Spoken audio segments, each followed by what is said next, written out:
What's up, everybody? It's shameless plug time. So thanks for checking out the podcast, Going Full Nerd. Make sure you like, share, and subscribe everywhere possible. So look for Going Full Nerd on YouTube, Facebook, Instagram, goingfullnerd.com, and my Twitter handle, ONYXXX1969. You can also listen to the audio version on its home, Anchor.fm, but also on Pandora, Spotify, iHeartRadio, Apple Podcasts, Google Podcasts, or wherever you consume your podcast listening pleasure. Hey guys, let's get on with the show.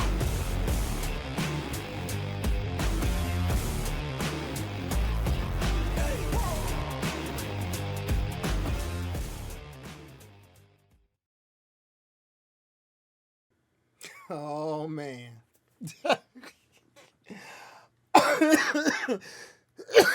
I'm still kind of sick, but oh man. What a tangled web we weave. Madam Web. I actually went to go see this movie after last week's show because I said, yo, what? I got to go see a superhero movie. And I owe it to my people. I masked up, went to the movie theater because I'm still feeling, kind of bad. And, I'm going to apologize right now for the edits because, if I get to coughing, I'm going to stop. But Sony. When I say Sony continues to be hit or miss with the Spider-Man properties, that's got to be the most relevant and true statement ever.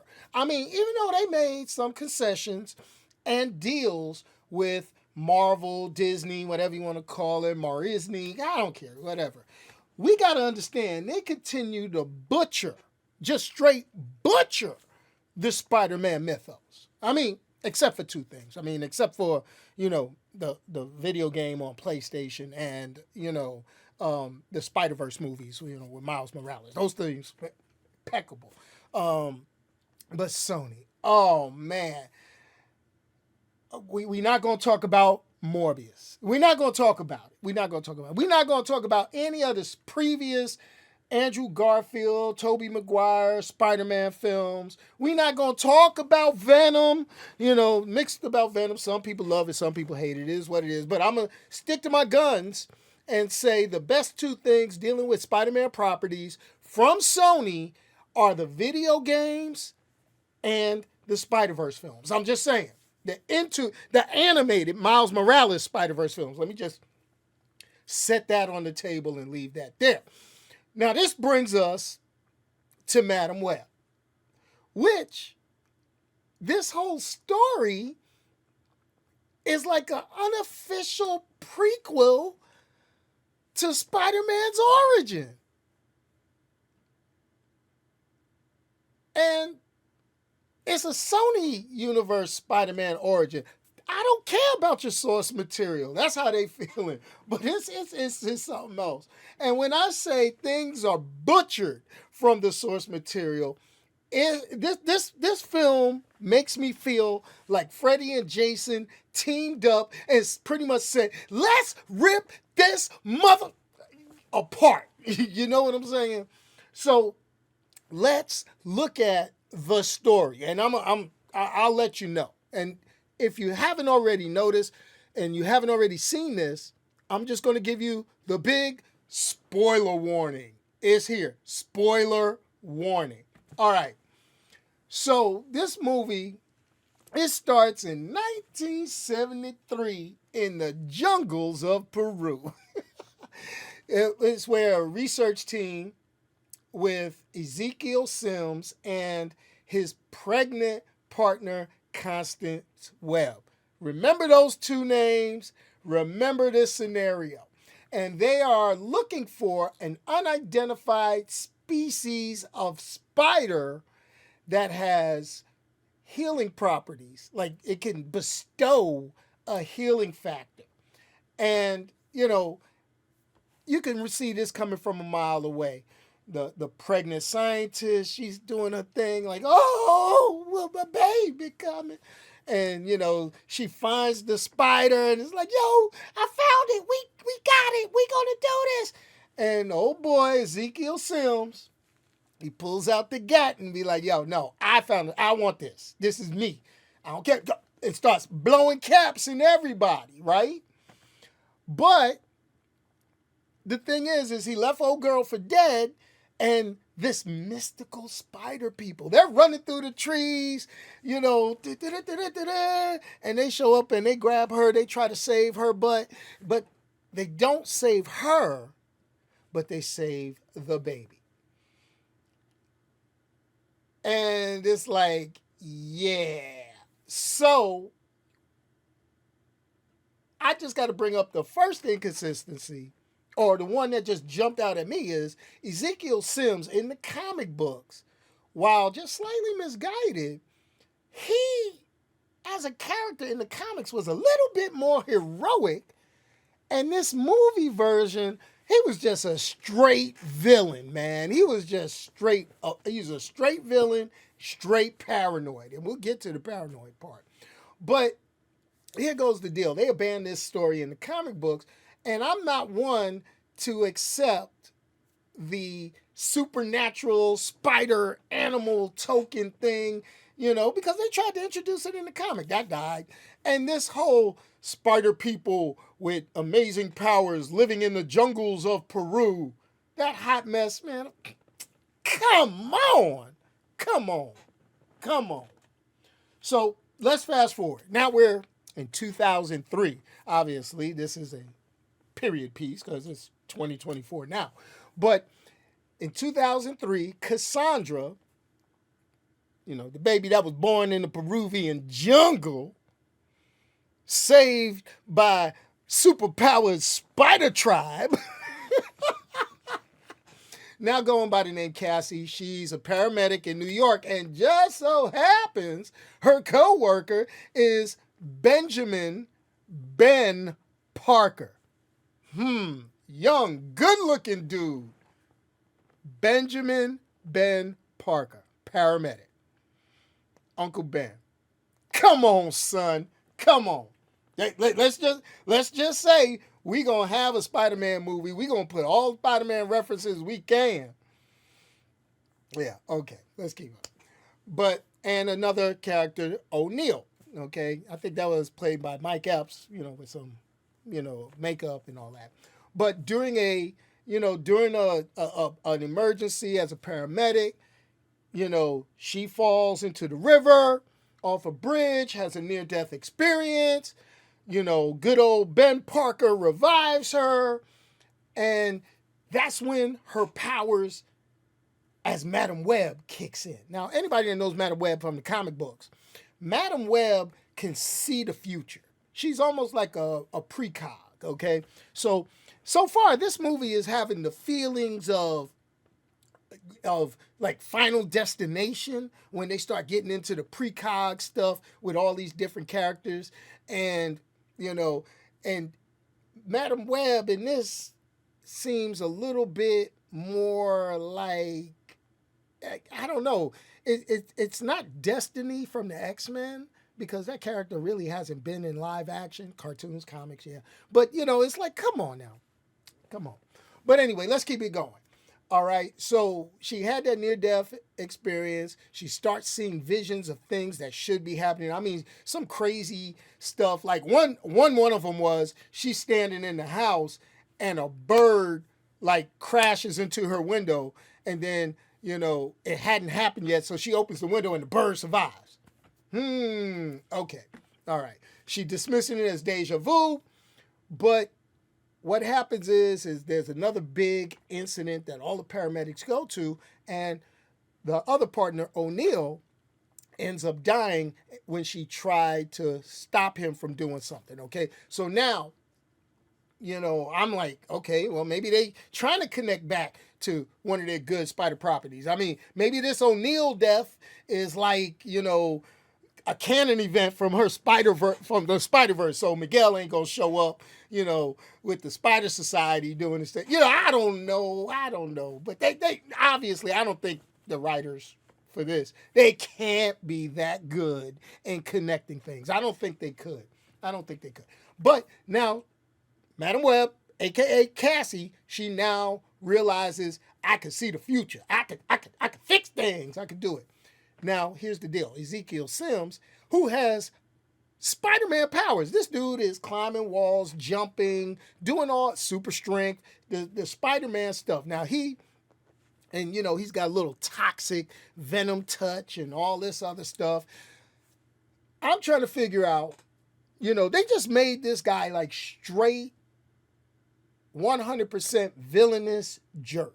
Because what does he do? He goes to this thing. He's having his visions and all that. He goes to this thing. He meets up with this lady. He gets her in the cut and he doing his thing. He getting his old smooth swerve on.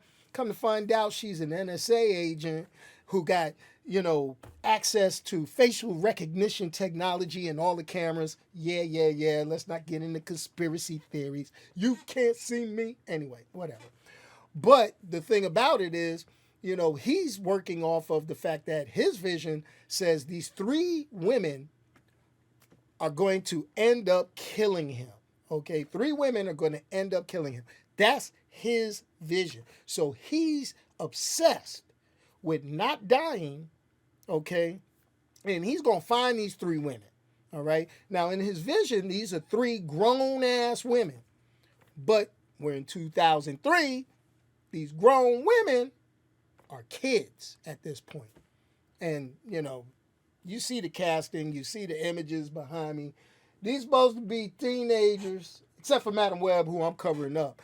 These supposed to be teenagers. They look some grown-ass women to me. I'll be like, yo, they all bucking Social Security. Let me stop. Let me start clowning. All right, but anyway. So he's collecting information on these 3 girls, and he's like, yo, I'm going to kill them before they're going to kill me. And that's the whole premise of this is Cassie, Madam Web, getting her powers, saving these 3 girls, and him trying to kill these 3 girls. That's all it is. Now, here's the thing. The 3 ladies, Julia Cornwall, Anya Corazon, and Maddie Franklin. Just to let you know, all 3 of these characters canonically became Spider People after Peter Parker. Yet, they're here before you even got a Peter Parker being born. I'm like, come on, guys. Julia Cornwall is really Julia Carpenter, Spider-Woman, who was introduced in the Secret Wars comic book on Battle World with Dr. Doom, all that stuff. And she's supposed to be from like Denver, Colorado. They in New York right now. They in New York. All right. But anyway, let's keep it going. Anya Corazon is another Spider-Woman. Okay. Introduced, I think it was in the late 90s, early 2000s. Come on. And last but not least, Maddie Franklin, another Spider-Woman introduced in recent history. And oh, by the way, they did the, ethnicity swap for Maddie Franklin. So Maddie Franklin is now Sister Girl. If you go look up the images on the comic books, you'll see Maddie Franklin was not a Sister Girl when they first did it. But I'm surprised they didn't just, I would have been,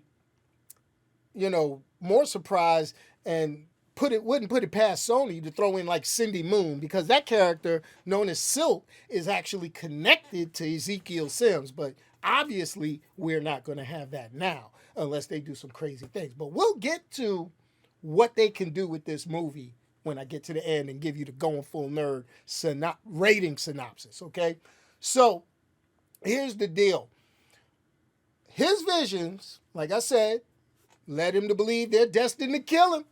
Cassie is also drawn by her visions, and she's been stopping Ezekiel each step of the way until it's all boom, until it all comes together and he realizes this, all right? So here's the thing. To save them girls the first time, she grabbed the girls. A bunch of cops got beat up and killed by Ezekiel. She's on the news as being a person of interest in kidnapping these girls.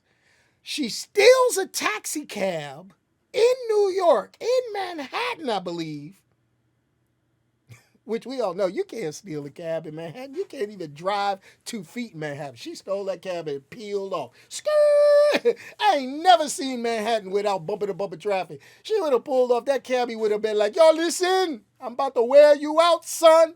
That's how it would have been in real life. So they go through all this stuff. The girls, being teenage girls, do stupid stuff. They get tracked down by Ezekiel again.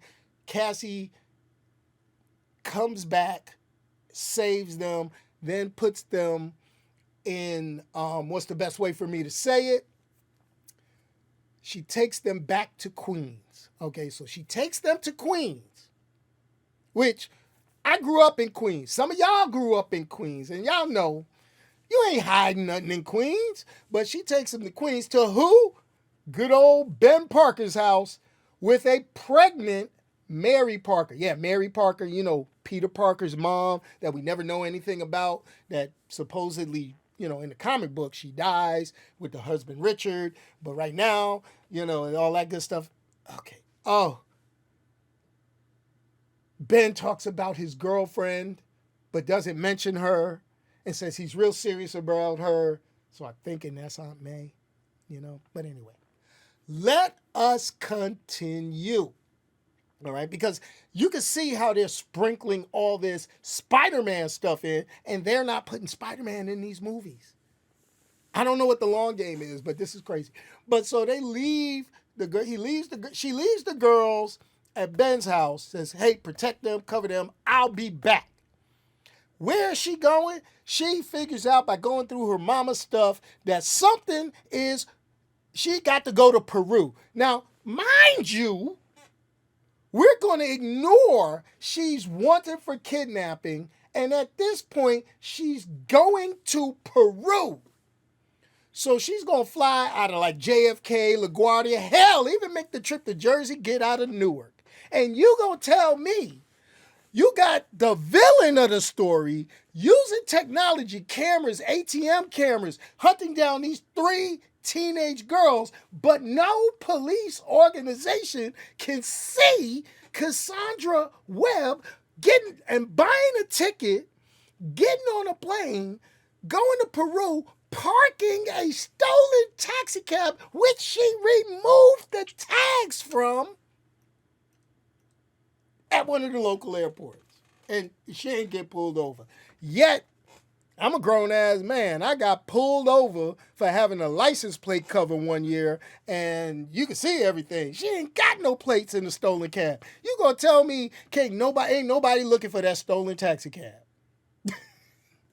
Because she been pushing that stolen taxi cab all film since that initial, you know, I saved the 3 girls using my visions from, you know, this evil person that's hunting them down. Whew. I'm getting too excited for this. I'm really getting way too excited for this. So, you know, so she gets back and she meets the indigenous spider tribe person who now is dressed normal, like a regular old person. But before, he had some old Spider-Man-esque looking native stuff. You know, Ungawa might as well had a bone through his nose in the beginning of the film.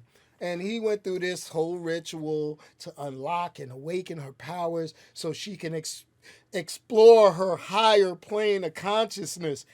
He tells her, you're not going to have the physical strength, but you're going to have abilities beyond comprehension. And you'll know where all living things are connected. Yo! So now she goes and, you know, all this time, she had mommy issues. She thought her mom was so irresponsible, which she was, going to Peru, dying down there in the middle of childbirth. She growing up in the foster system, being awkward around everything. But here goes my line. Now she gets the moment because now she finds out she had a debilitating disease that they detected while she was in the womb, which led her mom to go ahead and do all that stuff, okay, to go out there to eventually get shot, but she's saved. You know, I mean, I'm just saying. So it's like, oh, mama. That's how she was, all right? So now she finds a way to get back on the plane. from Peru. Peru. I'm gonna have to look up how long a flight to Peru is. How long is a flight to Peru? Hey Google, how long is a flight from New York to Peru? On the website flightsfrom.com, they say, all flight schedules from John F. Kennedy International, New York, USA to Jorge Chavez International Airport, Peru. This route is operated by one airline, and the flight time is 8 hours and 05 minutes. The distance is 3,665 miles. So, okay, that's okay. Thank you, Google. Stop. Okay, stop. So, 8-hour flight over 3,000 miles, and they still ain't nobody caught her stealing the cab behind. I love it. So what happens? We get down to pretty much the end of the movie. The big showdown between the three girls. You got, let me fast forward. Ambulance chase. Mary goes into labor. Water breaks. Ezekiel hold on, no, let me get it right. Hold on. It was Mary Parker's water breaks with baby not named, not mentioned. It was alluded to, but it's not mentioned. Little baby Peter, okay? And her water breaks. They all get in the car, even the three girls that are in hiding, okay? They're all in hiding because good old Uncle Ben and his infinite wisdom, because this is young Uncle Ben, obviously not, wise Uncle Ben, because I would have left the three girls in the house and been like, close the shades, lock the door, okay? That's what you do.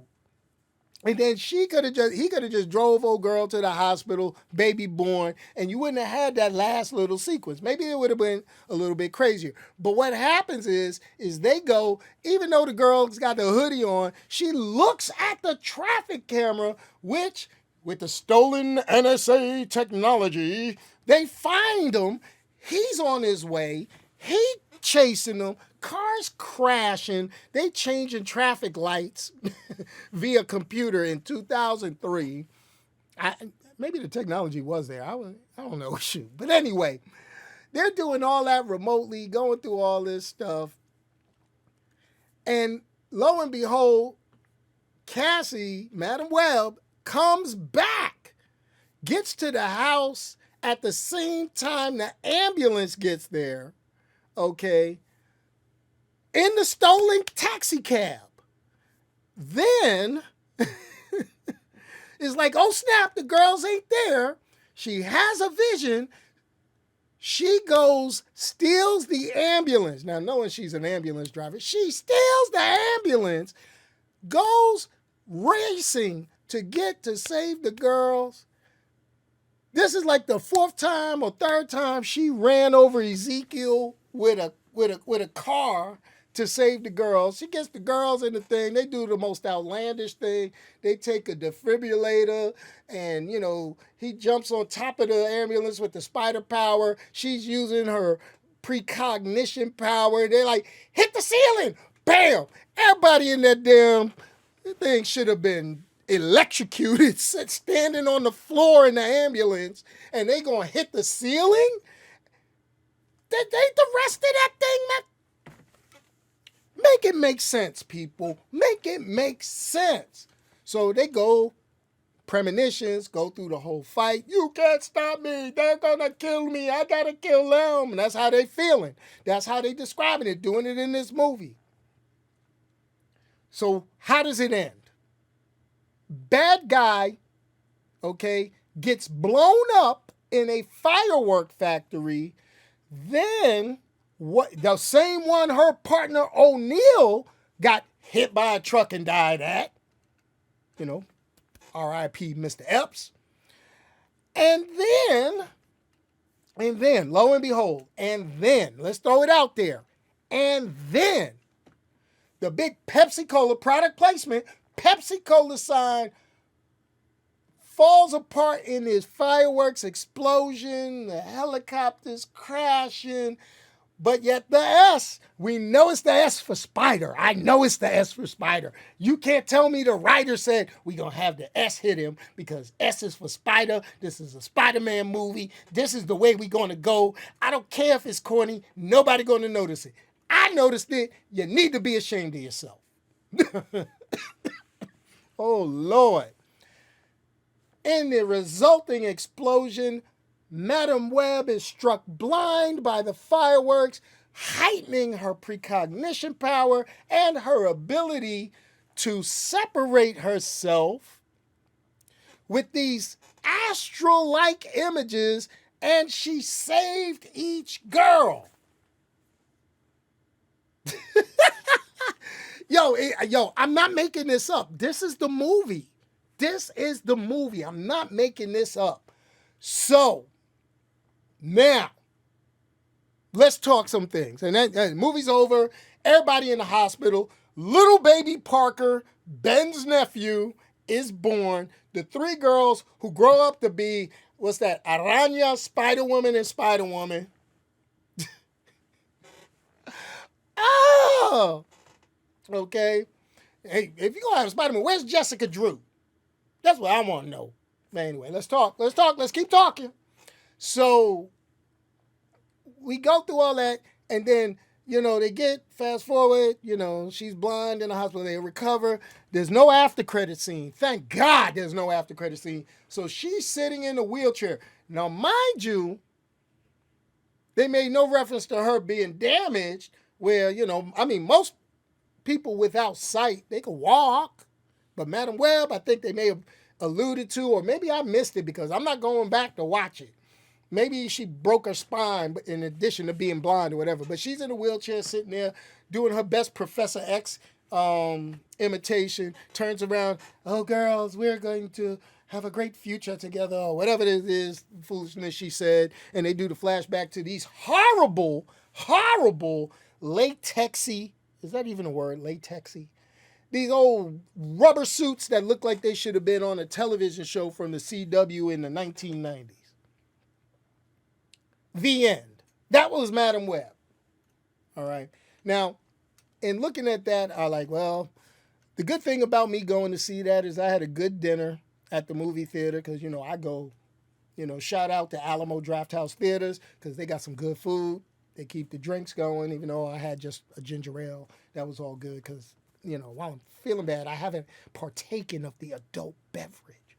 But then, I'll just to go ahead and put out there, all right, just to put out there, let's talk about why I am going to give this movie a surefire 1.5 on the Going Full Nerd scale. Yes, 1.5 out of 5. And lucky it didn't get lower than that. The only reason why I give it a 1.5 is because the food at the theater was good. And the previews at the theater was good. So maybe it should have got a nothing from my mind. But the fact that they butchered a lot of the comic book property origins, I mean, we've seen it happen. Morbius, we've seen it happen. Venom, we've seen it happen. But there are ways to do these things. Carnage, we saw it happen. These characters that are coming out of the Sony Spider-Verse are just that. Sony Spider-Verse coming out in name only, and they haven't even touched a lot of the backstories. At least, we all understand and we know that don't worry, don't look for a super comic book accurate thing in the movies because they're trying to appeal to a larger audience. But even so, this was so poorly written, so poorly directed, in my humble opinion, that this was not worth the salt that was on the French fries that I ate at that movie theater. And those were some good French fries. I'm just saying, just putting that out there. Now, what's the deal? As of February 23rd, 2 days ago, Madam Web had grossed $31 million in the United States and $25.8 million across the world for a total of $56.8 million that this movie has made. It cost $80 million to make the movie. Can we say loser, failure, they need their butt whoops? Okay? So here's the thing. There's been a lot of stuff. Rotten Tomatoes dogged it, but we don't pay attention to Rotten Tomatoes, right? We know Rotten Tomatoes sometimes is biased, but in this instance, I'm going to throw more Rotten Tomatoes at this. This thing, critics call this movie embarrassing mess, worst comic book movie yet. Somebody said that, this approach to an origin story is too predictable, execution was trash, uneven, and it made to be a forgettable comic book superhero adventure. And I'm going to be honest with you. When I finish this video, I am going to forget about this movie ever existing. Honestly. Oh, man. Sony, stop it. Stop it. And we got to go through this again with what? Kraven the Hunter. They're going to throw another Venom movie at us. Venom, the first Venom I was okay. Not really liked it. I didn't hate it. Morbius, I still have not watched Morbius in its complete. I keep turning that off. Okay. Can't wait to see how they screw up Kraven the Hunter. When they were doing the Spider-Man films, there was some redeeming qualities to those. But now that you have Spider-Man integrated with Marvel Studios, not like these Sony movies are in association with Marvel, when you got a Marvel Studios collaboration, okay, those movies seem to be thought out a little bit more, even though they say Marvel Studios and Disney is having a heck of a time. People are going to confuse this Madam Web as a Marvel Studios just because it's a Marvel superhero, but this was done in association with.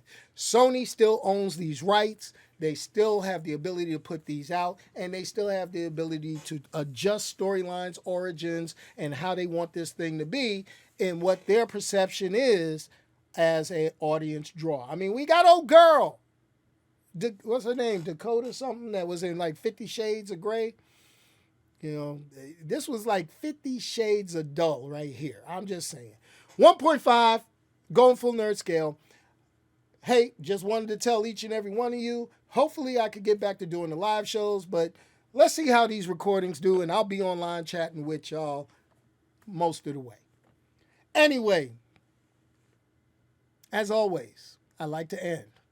If you can't say something nice, don't say anything at all. Peace, y'all. I'm out of here. And if you do got something to say, send it to me. I'll say it for you. And I'm gone. Hit that funky outro right now.